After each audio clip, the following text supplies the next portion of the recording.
Good morning. This is your stat sensei, Mr. Spensei, and this is extra credit exam A, problems 22 through 31. So, a study of existing records of 27,000 automobile accidents involving children in Michigan found that about 10% of children who were wearing a seatbelt were injured, and that about 15% of children who were not wearing a seatbelt were injured. Which of the following statements should not be included in a summary report about this study? So we're looking for should not be included. In other words, it's false. So driver behavior may be a potential confounding variable. That's absolutely true. So that's a true statement because driver behavior can impact the way accidents happen. The child location in the car may be a confounding factor. Yes, children are more likely to get hurt in the front seat. This study was not an experiment. I'm sure they didn't assign them to wear seatbelts or not because that would be an ethical constraint. So that's true. It was not an experiment. The study demonstrates clearly that seatbelts have saved children from injury.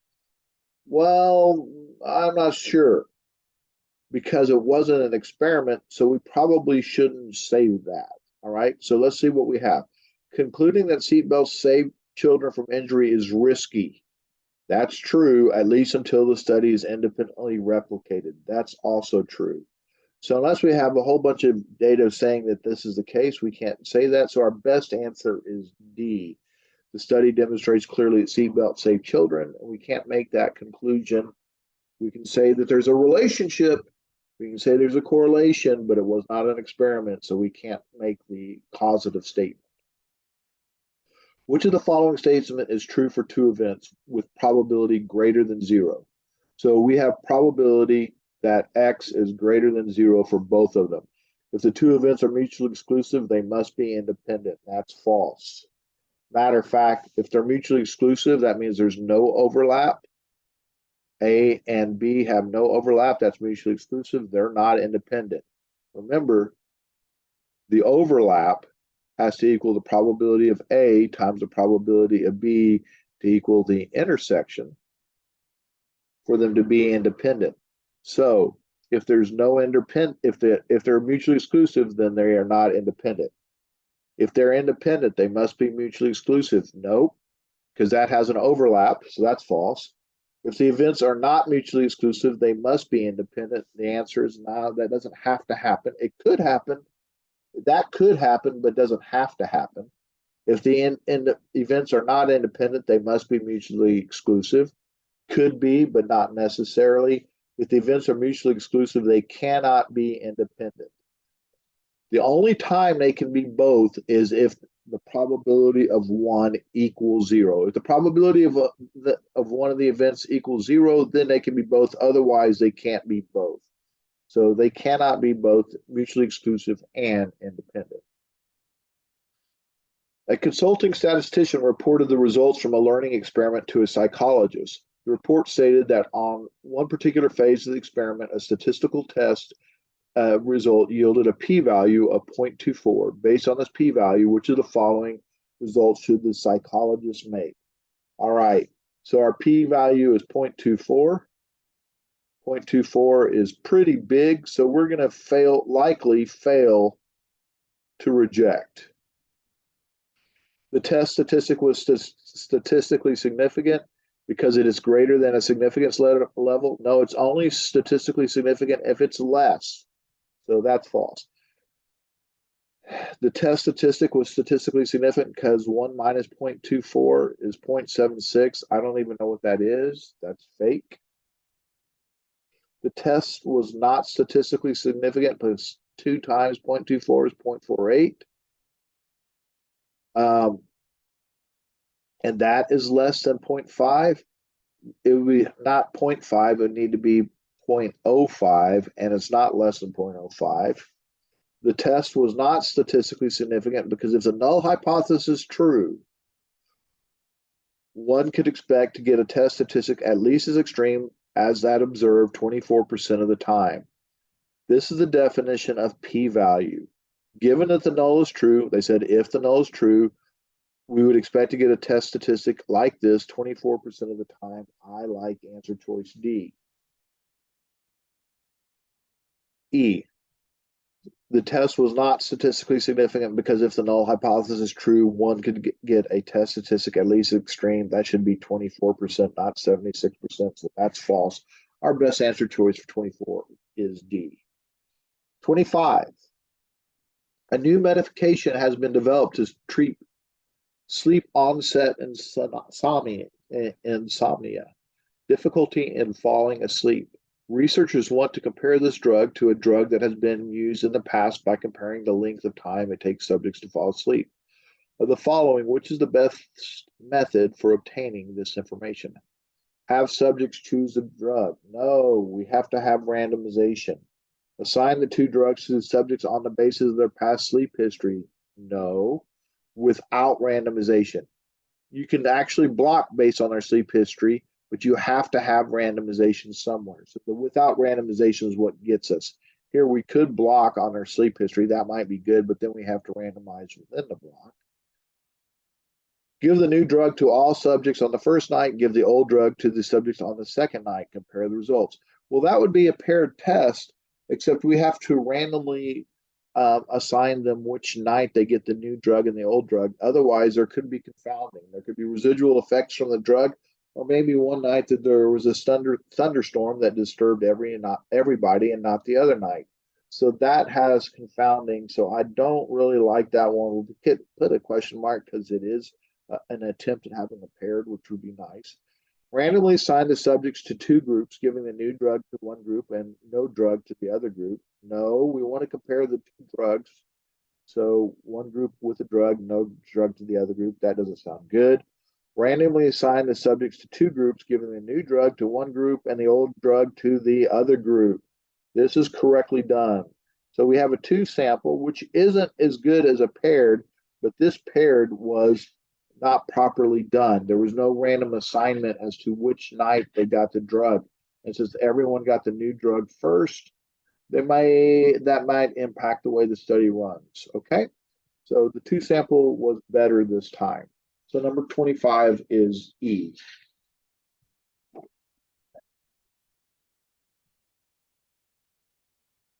26. A quality control inspector must verify whether a machine that packages snacks food is working correctly. The inspector will randomly select a sample of packages and weigh the amount of snacks food in each. Assume that the weights of the food packed in the machine have a standard deviation of 0.3. So they're telling us our standard deviation is 0.3 and estimate the mean amount of snack food in each packet must be reported with 99.6% confidence. Wow, that's quite a confidence level, and a margin of error of no more than 0.12. What would be the minimum sample size for the number of packages? So X bar plus or minus Z star standard deviation divided by square root of n. Well, this is my margin of error, and they tell me that this needs to equal 0.12. So we know that this is 0.3. We know we're looking for n. This is 0.12. So we need to look up Z star. So second vars,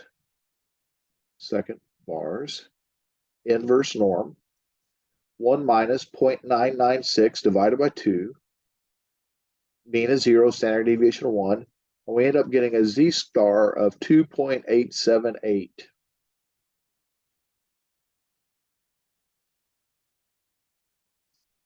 All right, so I'm going to multiply that by 0.3.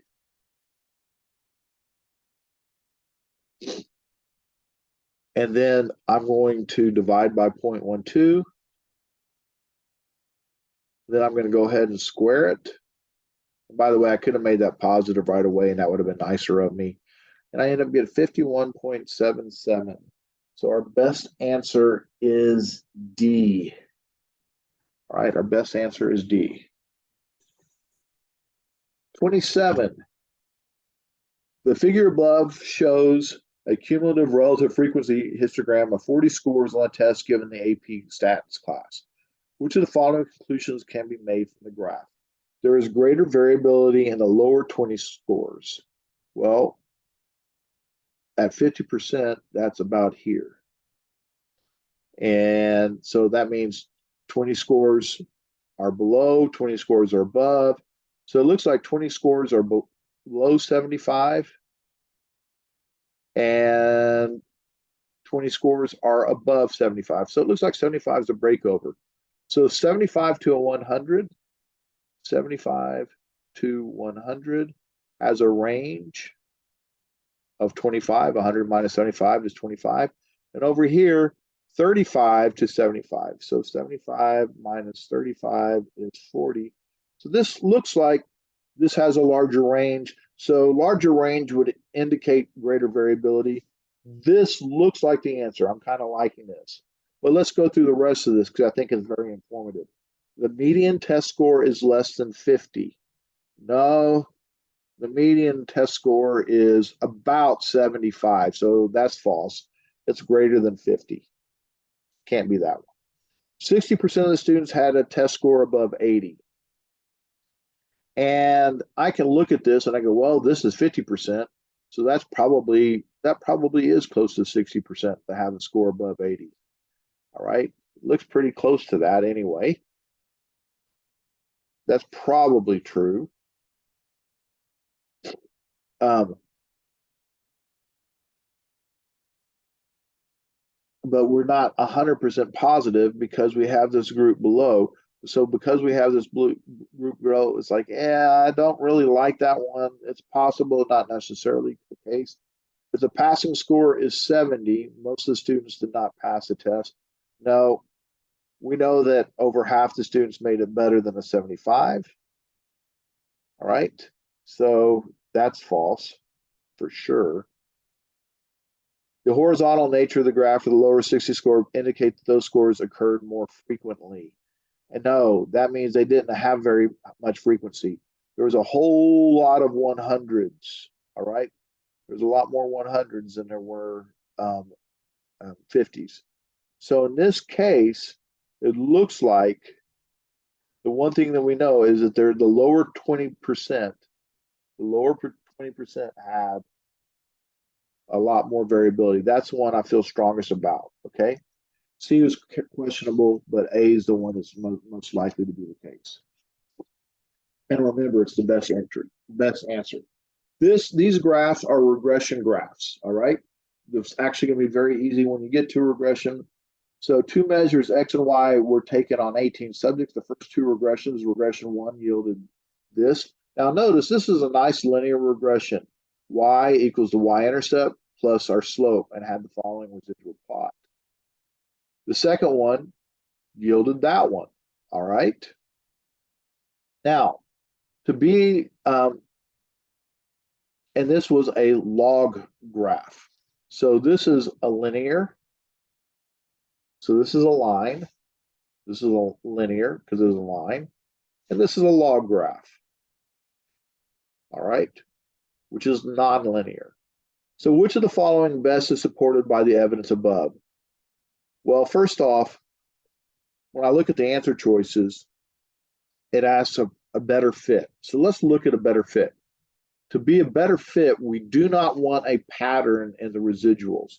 Well, I look at this and I have a definite pattern. So I don't like the first graph, all right? So that means regression 1 yields a better fit. That gets rid of this one, all right? Regression 1 yields a better fit. That gets rid of that one. So now I'm trying to determine which one has a better fit. Well, we know that regression 2 has a better fit. And so we need to look at whether or not there's a linear relationship. Well, regression 2 has a log relationship, which is nonlinear. So there's a nonlinear relationship between X and Y. So my best answer choice is E. Again, we never want a pattern in our residuals. We need random. So this is random. So yield this gave us a better fit. And because it was a log graph, as they told us up here, is a log graph, log is nonlinear. All right, number 29. The analysis of a random sample of 500 households in a suburb of a large city indicates that a 90% confidence interval for the mean family income is 41,300 to 58,630. Could this information be used to conduct a test of null hypothesis, mu equals 40,000 against the alternative mu equals 40,000, does not equal 40,000 at the alpha is 0.02. So let's review real quickly. First off, 0.98. That means the area in my tails is 0.02, and area in the tails is alpha. All right. So sounds like this would work, because this tells me that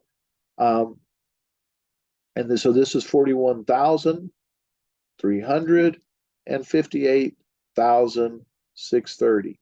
So a not equal graph, a not equal hypothesis is the same as doing a confidence interval, because both have two tails. All right. So could we determine? And the answer is, well, 40,000 is down here. So it looks like, hey, the income is above 41,000. So we could reject the null. We can reject the null because 40,000 is not in it. So yes, since 40,000 is not contained in the 98% confidence interval, the null hypothesis would be rejected in favor of the alternative, and it could be concluded the mean family income is different. All right, the key word is different. All right. So the answer to that one is D. 30. The population 2357 has a mean of 4.25. In other words, if you do all possible combinations, that's what you're going to get, with a standard deviation of 1.92.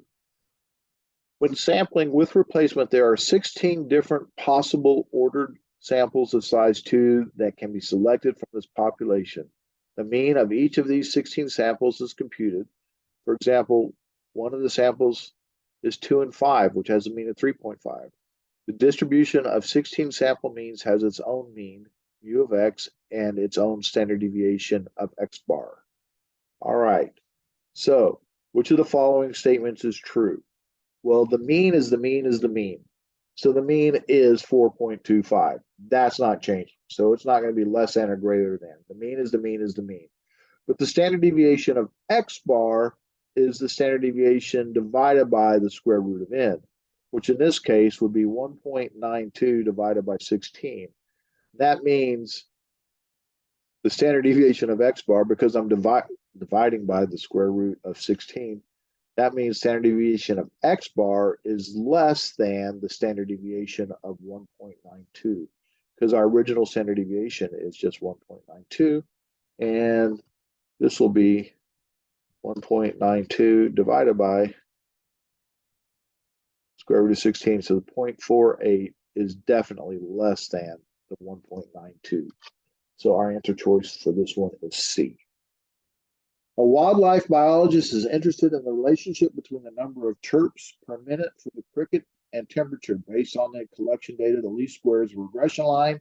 So here's my line, where X is the number of degrees of Fahrenheit by which the temperature exceeds 50 degrees. Which of the following best describes the meaning of the slope of the least squares regression line? Well, 3.41 is my slope. All right. So there is my slope. And what my slope means is which is basically, we can write it as a fraction, 3.41 over 1. Chirps per minute. So chirps,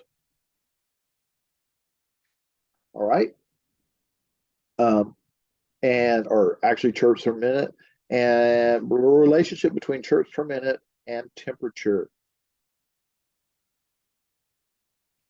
So for every 1 degree increase in temperature, the estimated number of chirps increased by 10.53. No, that's not my slope. For each increase in temperature of 1 degree, so 1 degree increase in temperature, the estimated number of chirps is increased by 3.41. And so my answer to number 31 is B, because that's true. 3.14 chirps for every 1 degree change in temperature. All right, thank you for watching, and we'll have one more in a moment. Thanks, and I'll see you on the next one.